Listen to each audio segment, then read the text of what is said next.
Hi guys, welcome back sa ating panibagong video. So for today's video guys, nag-install ako ng SeaBank. So try natin mag-create ng SeaBank account guys. SeaBank. So wala pa akong SeaBank account. So kayo rin, try nyo din mag-create. So tingnan natin dito. So meron nakalagay dito continue with Shopee. So wala kasi akong account sa Shopee pa. So ang gagawin ko is sign up with mobile number. Wala. So lagyan natin yung number natin. So lagyan natin. Next lang natin. So OTP.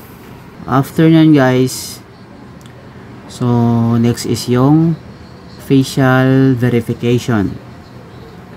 So start lang natin. So verification complete, and then siyempre pasa tayo ng ID natin. So recommended ID yan faster. So UMID gagamitin natin since may UMID tayo. So i-ready nyo lang yung ID ninyo na gagamitin. So ini-scan siya.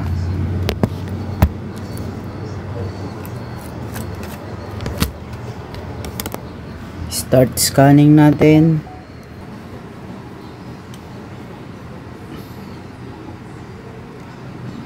Ayan, may mga details dito. I-check nyo lang kung tama after makapture yung ID. So next nyo na lang pag tama naman lahat. And additional details. So ito yung city of birth. So fill upan lang natin to. And pagkatapos ma-fill upan yung additional details, i-click nyo lang tong next.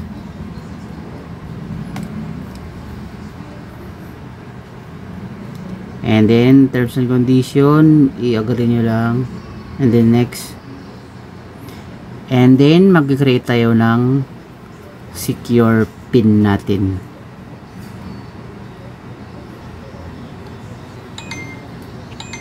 Ayan guys, after nung mag-create ng PIN, ito na yung lumabas. Successfully na nakakreate tayo ng account.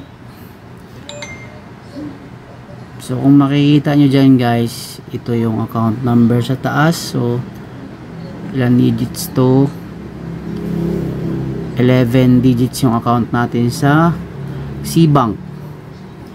And kung makikita nyo yung interface, ay pinaka homepage na is orange na orange, parang sa Shopee din.